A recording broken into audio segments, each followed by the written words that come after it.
I'm Harper, 29 years old. I've been so caught up in work that I've been single for over 10 years now. My mother started asking, "Haven't you found a good man yet?" I don't want to be single. I would love to find someone special to date or marry. So I jokingly told my mother, "My knight in shining armor hasn't come for me yet, so I guess I have to go looking for him myself." To my surprise, she arranged a blind date for me. It was set up by a staff member at her regular beauty salon. I was hesitant, but she said, "It's supposed to be casual." Apparently, it's not a formal blind date. A woman who goes to the same beauty salon as my mom was complaining about her son not getting married, and the thoughtful hairstylist introduced her to my mom. "Well, you don't have to get married, just meet him for now, but I hope he's a good person." I don't know what he looks like or what he does, since there's no profile of each other. All I know is what my mom heard from the hairstylist. Apparently, he's a salesperson.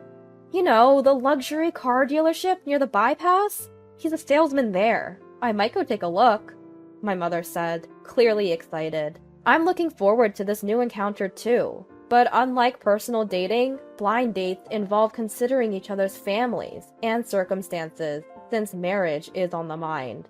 That could put us at a disadvantage, or even lead us being avoided. Mom, do they know about our situation? Some people might object because I'm from a single-parent home and I dropped out of high school. When I was in high school, my father, who ran a business, took his own life due to debt. The recession hit us hard, and he just wore out. My mother tried to support the family and company alone, but collapsed from stress and exhaustion. I was so worried about my mother that I dropped out of high school to protect her health and the company my father left. I worked desperately to rebuild the company.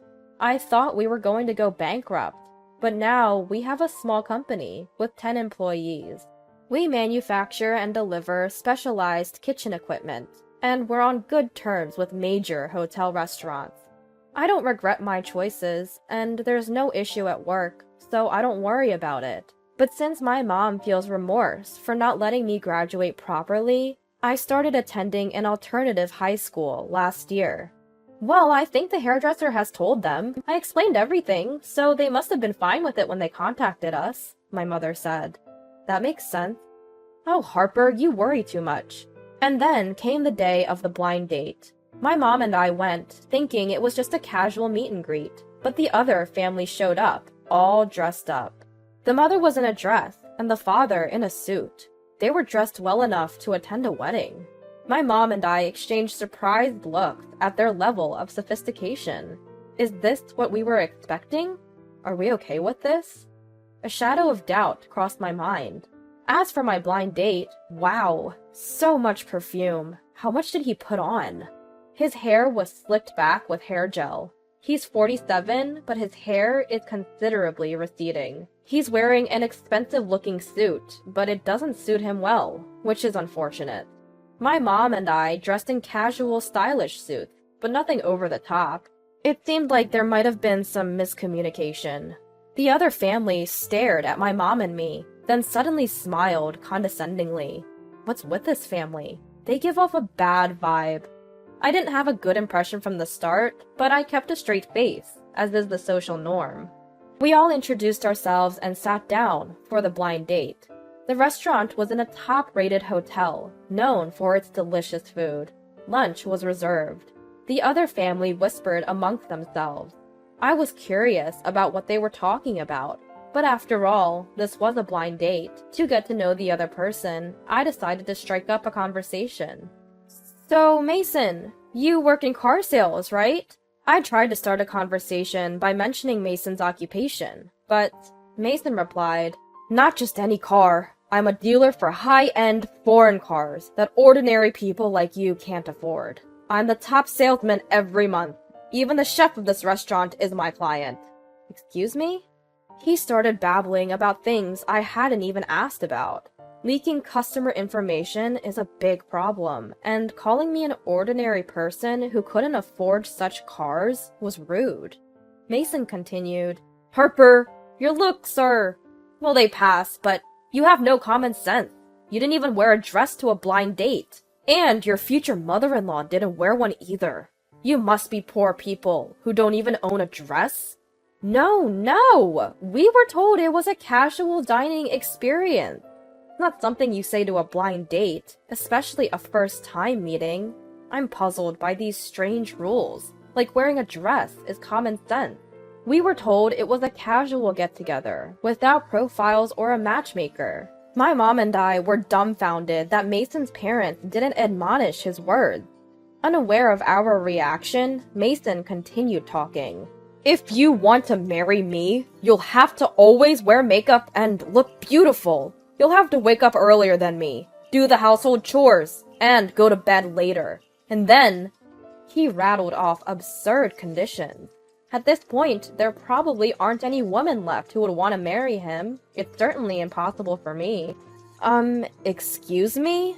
Not knowing where to start, Mason's mother asked, "Excuse me, but where is your father? Is he not here today?" I was surprised inside. Didn't she get the message? It's just my mother. When I answered, Mason's mother exclaimed, "Oh my, a single-parent family?" and looked at the father and son exaggeratedly. Mason said, "That's quite a deduction." And his father added, "Why would you introduce a daughter from a single-parent family?" They spoke as if it was a terrible thing, right in front of us. What's wrong with this family? I've never seen such an uncivilized household. Unlike my gentle mother, I am a bit hot-blooded, and this made me angry. What's wrong with being from a single-parent family? It's not something the child can control, is it? I meant to ask calmly, but it came out sarcastic. Mason spouted an unbelievable theory. Single parent means divorced. People who divorce couldn't see their partner's true nature. They lack judgment. There's no way a child born from such a foolish parent would be decent. There are other reasons for single parenting, like illness or accidents, and even if it's divorce, what's wrong with that? My mother quietly said, "It's not this child's fault. She's from a single-parent family." I could see she was holding back her anger. Mason's tactless father asked, "So Harper, what's your highest level of education? You probably didn't receive a decent education in a single-parent home, right? Did you finish high school?" Mason's mother boasted, "Our son graduated from a private university," naming one I'd never heard of. "So where did you go, Harper?" Mason grinned infuriatingly. I really didn't want to say it, but lying would be pointless. I'm a high school dropout. A high school dropout? That's even worse than just graduating high school. See? There's nothing good in a single-parent home. Mason's father gloated. I couldn't hold back. We had our reason. What's the big deal? Is it such a problem that I'm a high school dropout or that we're a single-parent family? Even if you went to a great university, I think we're much better than people who are rude to strangers they just met. I don't want anything more to do with this family. People with low education get angry easily. Being a high school dropout and from a single-parent family means you're at the bottom of society. It's natural to be looked down upon. I would be too ashamed to live. Mason's father taunted. Oh, absolutely! Mason and his father laughed uproariously, though I had no idea what was so funny. My mother and I have never lived shamefully. When Mason's father stopped laughing, he said, "Really? We came here for an arranged marriage, and a single-parent family with a high school dropout won't do. Go home. You're wasting our time. I never want to see you two again." He waved us away, as if shooing stray dogs. Did he really have to go that far? I've never been ashamed of my choices, but to be looked down upon so directly? Maybe that's why it never happened before. Mason, being Mason, said, "Harper sure has a pretty face, but to be my wife, she needs to be strictly trained by my mom. Being a high school dropout with only one parent, she's probably lacking common sense." No way. Impossible. A shiver ran down my spine, and I forgot my manners and yelled, "Who would marry you?" At that moment, my mother quietly placed the bag she had set aside on her lap and took out a business card from her wallet. She called someone on her smartphone. "Hello, this is Smith." I'm canceling the car I reserved last week. My daughter is on a blind date with your sales rep right now, but his father just said he never wants to see us again. We talked for over 2 hours last time, but he doesn't seem to remember my face. The catchphrase on your business card says, "Heartful service is our motto," but it seems that looking down and insulting others is his idea of heartful. Please work on employee training as well. I'll never buy from you again, but I hope no one else has a bad experience. My mother slammed the phone down. Mason, his parents, and I were all shocked at my mother's fierce stance. When I asked, "What's going on?" my mother explained, "I wanted to know what kind of person Mason is, so I went to buy a car last week. I thought it would be a nice wedding gift if you two got married. Mason, you were the one who handled the sale, but you don't seem to remember. You're the lowest ranked salesperson, and you begged for help and added special options to the deal." My mother had gone with a male coworker who knew about cars. Mason spoke only to the male employee, and his attitude was pretty bad at the time. He ignored my mother so blatantly that the male employee got angry and wanted to leave without buying. Then Mason cried, "I've been told I'll be fired if I anger another customer!" and apologized almost to the point of bowing down. When my mother and the male employee reluctantly returned to the negotiation, Mason tearfully refused to discount the price and added special options, making the final price more than double.